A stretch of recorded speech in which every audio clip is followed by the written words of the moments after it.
African Don Alliance, we are back. We're back with another match reaction. As you can see, I will be discussing the Brighton game, but I also want to touch upon the real issues with Liverpool this season and the reason why we have capitulated this season. A lot of people may think it's just because of Slot's poor tactical decisions, decision making, in-game management, lack of tactical nous in certain situations this season, and it is, but it also dates back to last season, even Klopp's last season, 23-24. And I really truly believe that these underlying issues have been papered over because of the Premier League title of last season, and as a result, a lot of people believe that with our Premier League title last season that there's no issues, but there were plenty of issues that we saw last season that we knew would have an impact on us this season. And perfect examples of how you could see this was with the games against PSG and Newcastle last season. There's so many games last season where I can be like, this was a warning sign of things to come this season. Just because we won the league, everything was sunshine and roses, it doesn't mean we were playing amazingly. It doesn't mean that everything was perfect. We were much better compared to this season, but at the same time, there were still cracks, there were still issues. There were still plenty of issues. We played really, really good football at the beginning of the season, last season, and midway through the season, in certain moments, halfway through the season, in certain moments, we played well. But then after the game against PSG, you started to see issues, which is what I will discuss further in the video. But let's get into the game against Brighton. And the game against Brighton is the same old lethargic, same old lackadaisical, same old poor defensively, same old lack of penetration up front, lack of efficiency up front, lack of chance creation up front, literally nothing in attack. When Ekatike got injured, we were finished, literally. And the reason why we were finished was not just because Ekatike got injured, but because the manager that we have, he's the kind of manager where he doesn't like to trust his players. We all know this. Another problem that we saw last season, but because we won the league, everybody was like, oh, he's the best manager. But I saw this problem. He doesn't rotate his players. He makes really, really bad substitutions. In the game against Chelsea this season, we're chasing the game, he brings on Wataru Endo. Instead of bringing an extra attacker, he brings on Endo from McAllister. McAllister wasn't even injured, but he brought on Endo. This manager does not know how to change the game. He doesn't know how to change the game using his bench. He doesn't trust his players enough. So many times we've seen how he doesn't trust his players. We've seen it countless times. He doesn't trust his players. And it was evidenced yesterday with Chiesa coming on so late, coming on at 75 minutes. Instead of coming on at the same time Rio came on, 60 minutes, he's fresh, he can have an impact. He's bringing on Chiesa at 75 minutes. Why didn't Chiesa come on as soon as Ekatike got injured? It makes perfect sense to replace Chiesa. It makes perfect sense to replace Chiesa with Ekatike. It makes perfect sense to replace Ekatike with Chiesa, because with Chiesa, that's an attacker. That's a direct attacker. That's a direct threat. That's somebody that can hurt Brighton. That's somebody that can hurt Brighton with his pace in behind, with his ability to shoot with both feet. Same thing with Rio, but Chiesa is a better finisher, a better shooter of both feet with Rio. But he brings on Curtis Jones. To me, that makes absolutely no sense. The fact that he brings on Curtis Jones when one of our attackers is injured, it really, really shows how conservative he's become, how conservative he is. It shows that he doesn't have that ability to really change the game. He doesn't have the ability to change the game using his bench. And obviously, we've had injuries this season. I know we've had injuries this season. We've had many, many injuries this season. Hopefully, Ekatike's injury is not serious. But at the same time, it's just not good enough. It's just not good enough. It's just not good enough. It's the same old. Brighton literally outplayed us in the second half. Even in the first half, we only had like one chance, really, which was McAllister's header.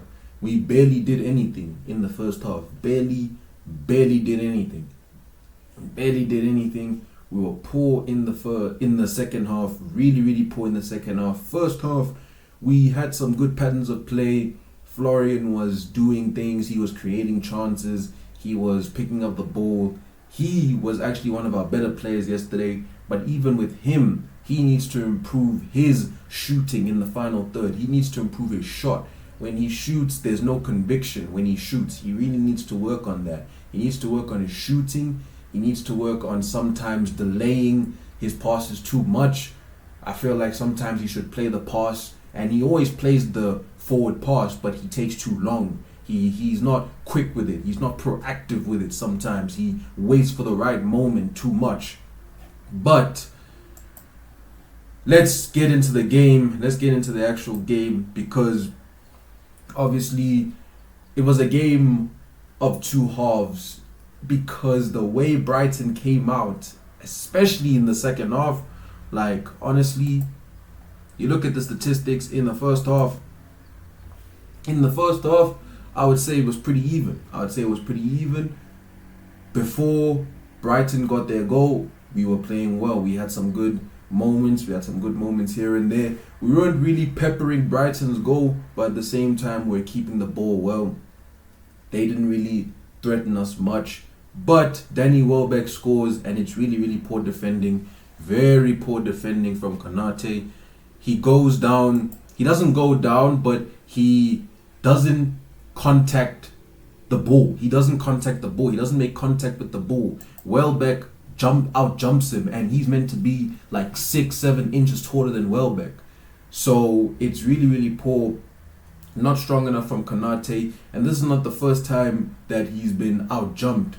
Haaland out-jumped him when we played Man City at the Etihad, and it's just not good enough. Konate, somebody who's 6'5", 6'6", he has to be stronger in those kind of situations. He just has to be stronger. It's never going to be a foul, especially because he didn't go down. Maybe if he went down, maybe the referee would have given it a foul, but even then, it would have been a soft foul, because Konate is a unit of a man. He should be stronger. He should deal with that kind of situation. Why are we letting them cross the ball in? Firstly, even Brighton's second goal, which I will discuss further into the video, it's literally perplexing how so many times Brighton had so many crosses, so many crossing situations, and we didn't deal with it. We never ever dealt with their threat from crossing situations. We never ever dealt with their threat from crossing situations. Minte, literally so many times he was putting in crosses into the box. He had a really good game, somebody that I want us to sign in the summer. But he like so many times Brighton were exploiting us via crosses in the first half specifically. In the first half, a lot of their big chances came via crossing situations. It came via crossing situations because obviously we were playing the 4-2-2 system, very narrow system. So obviously, because we are overloading the midfield, obviously there's space for Brighton to attack with their wingers, with Kadiolu, with their fullbacks, with their wide players. And obviously this is something that Slot failed to deal with in the first half, because Brighton scored and we only scored because of a mistake from Brighton. And credit to Kirkes, really good anticipation from Kirkes, really good instinct to not just anticipate the mistake, but to also have the willingness to make that run, and the finish as well. Really world-class finish. It's a centre forward's finish. You wouldn't think it's a left back. And Kirkez has really been one of our best players in 2026. He's growing into the Liverpool shirt. That's really something that I can say that is a positive, because obviously this season it's just been negative. But in the first half, I think we played well. We had chances. Brighton had more big chances, but still we had more XG in open play than them. So I think overall, and we had more shots in the box, more shots in the box. So overall, in the first half, I think we weren't amazing. It wasn't to our standards. It should have been better. But I think in the second half, on the other hand, it was Belter-ass settings. 2-1 flatters us. If we're being honest, 2-1 flatters us, because when you look at the way Brighton destroyed us in the second half, like, we should be lucky. We should be thankful. I can't even talk. We should be thankful that we didn't face a PSG, a Barcelona, Bayern Munich, a team with elite level finishes. Because if we played like this in the second half against a PSG, Bayern, whatever, against a team with really good finishes, Belter-ass settings. And like I said, it was the same issues that we had in the first half. An inability to deal with crosses. So many times Brighton were putting in crosses from corners, open play, and we struggled to deal with them. Welbeck's second goal, it's poor defending from Szoboszlai, who was really bad yesterday. His worst performance probably of the season, if I'm being honest, because he's been really good. He fails to stop the cross. Minte puts an absolutely world-class cross. But Van Dijk and Havermerk, they don't anticipate that the ball's going to land to Welbeck. They don't anticipate it. It's really poor defending. I think they were trying to play him offside, but they're slow to anticipate, because they can see that he's actually onside, because the goal stood because he was onside. The goal stood, he was onside. Welbeck, he did well to hold his run. They were not quick enough to anticipate his movement alongside the player who assisted him inside the box, inside our 6-yard box. They're literally just making tap-ins for fun in our 6-yard box. Terrible defending from Van Dijk, Havermerk, because obviously Havermerk was playing at centre-back when Konate got substituted, when we were trying to chase the game or trying to go for the draw, trying to go for the game. And honestly, in the second half, like I said, Brighton absolutely destroyed us. Brighton literally, and I feel like the fact that Brighton were able to bring on Baleba, Mitoma, Ayari, all these players, is not just an indication of how good Brighton are as a team with their squad depth, but it's also an indication that injuries have really killed us this season. Because yes, Slot should be trusting his players. Yes, he should be trusting his players more. He should be relying on the youth a lot more than what he's done. Yes, he should be sacked. Yes, I agree with every single one of Liverpool fans. I agree with you guys. I want him gone too. But at the same time, you can't deny that injuries have impacted us, literally, because you look at the chances Brighton created, 1.5 expected goals, 3 big chances, they missed 2 big chances. The reason why they were able to create these chances in the first place is because they had a focal point up front. They had a Danny Welbeck, they had a player that they could put crosses into the box to, a player that could link the play, a player that could start the attacks with his physicality. We did not have that. When Ekitike went off, no focal point, nobody in the box. So many times in the second half, we would put in crosses into the box. Rio would beat his man, but nobody's in the box. If we had Isak, Ekitike, we would probably create more chances, obviously.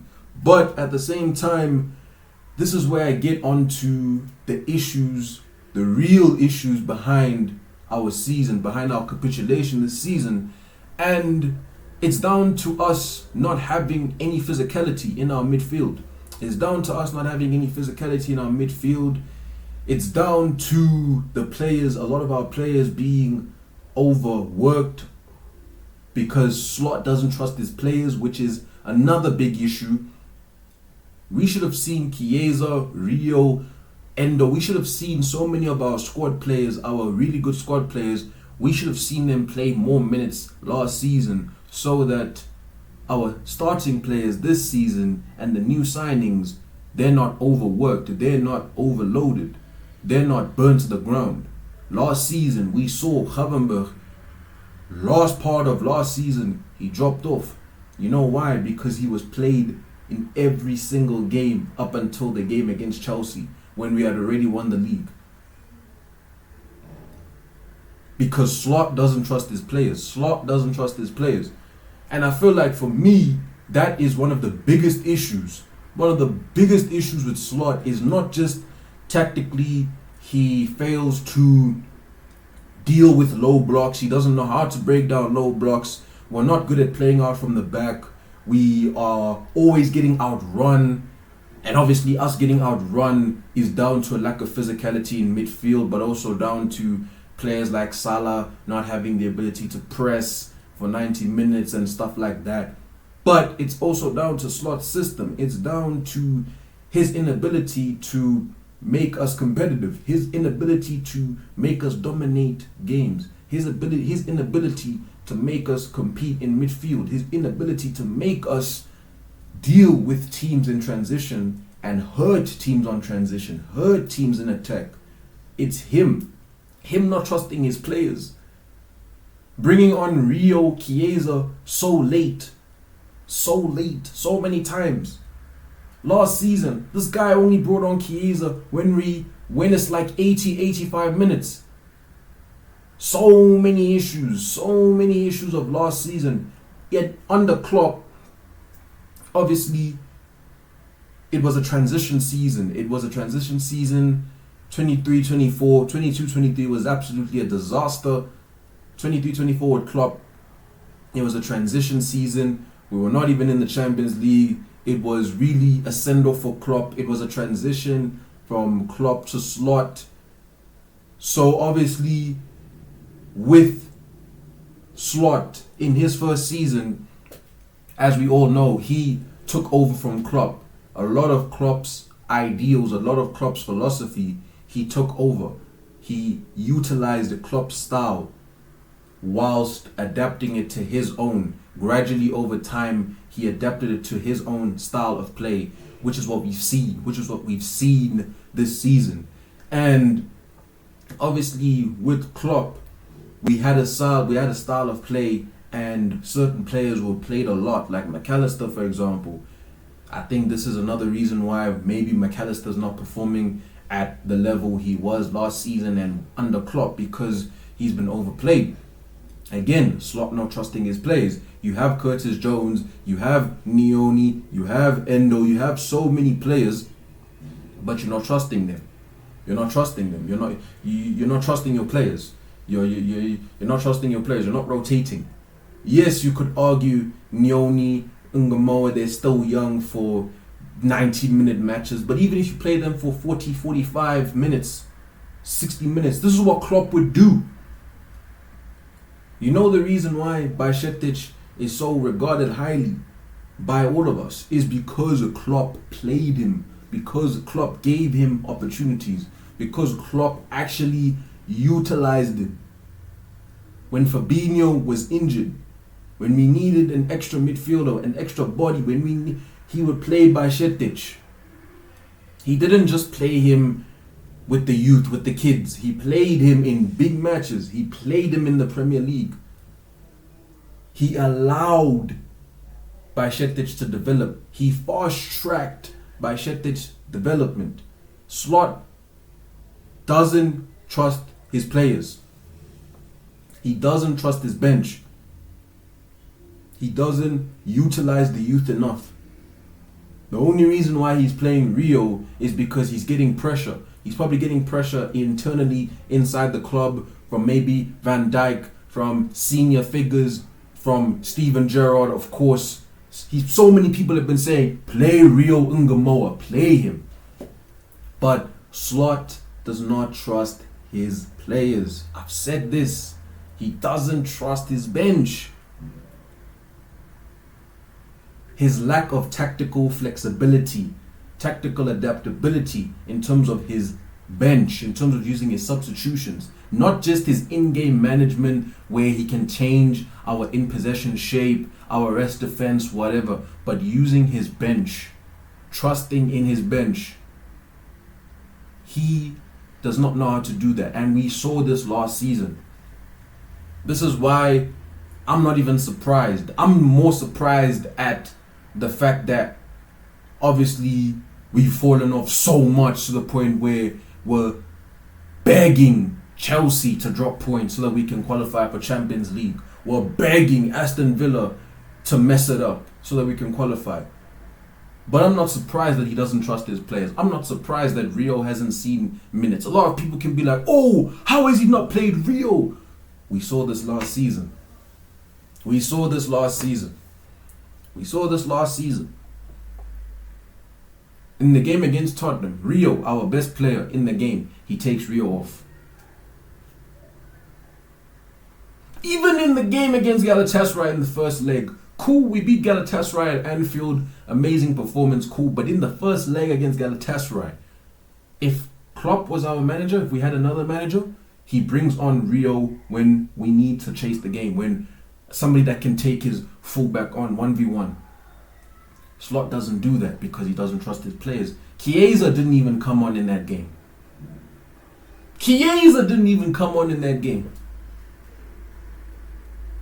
Slot doesn't trust his players. Him not trusting his players, a lack of physicality in our midfield, a lack of pace, penetration on the wings, poor mentality from our players, which I think is because a lot of the players have lost faith in the manager. Because when you look at the performances where we played well this season, a lot of it isn't down to Slot. A lot of it is down to individual brilliance. A lot of it is down to Szoboszlai carrying us. A lot of it is down to Anfield. A lot of it is down to certain players stepping up. Even the game against Galatasaray. Okay, yes, tactically he got it spot on in the sense of overloading the midfield against Galatasaray. But it was mainly because of Anfield. It was mainly because players like Salah were amazing. It was mainly because our midfield, our players were putting in effort. It wasn't because of a masterful, tactical masterclass by Slot. That wasn't the reason why we won against Galatasaray. No. Which shows that at this present moment, Slot is not the man. He can't coach consistent quality tactical performances. He can't consistently coach quality tactical performances on a day-to-day, game-to-game basis, week-to-week basis. He doesn't trust his players, and obviously injuries have really impacted us this season. And obviously, like I said, a lack of physicality in midfield, a lack of engine, a lack of real killers, animals in midfield, because we have a lot of technical players in midfield, but we don't have any animals. That's another reason why we've been getting outrun in almost every match this season. We need to sign an Elliot Anderson type of midfielder. We need to sign an Elliot Anderson type of midfielder. We need to sign a midfielder that can cover ground. We need to sign somebody like an Elliot Anderson, I don't know, but we need to sign somebody that can cover ground. I don't know, maybe somebody in Liga 1, maybe somebody from La Liga. There's so many players, so many midfielders that we could sign. Obviously, winger is another priority position where we need to strengthen. You can see You look at Brighton yesterday and you look at how Minte, look at Mitoma, you look at how they beat their players 1v1. Minte with his pace. We don't have that. We don't have a winger that's got pace to burn. Rio, he still needs to bulk up physically. He still needs to improve his end product. But with Rio, I'm happy for him to be a squad player, a player that can play regular minutes next season as a squad player, deputy to a winger of a world-class caliber. I'm happy for that. I'm happy for that. If we sell Gakpo and then we bring in somebody that can play on the left, compete with Rio, somebody that's 21, 22, 23, I don't mind that. But the main issues start with Slot. The main issues start with Slot not being able to rotate his players, not trusting in his players, not getting the best out of his players. And obviously that is why you are seeing the capitulation of Liverpool Football Club.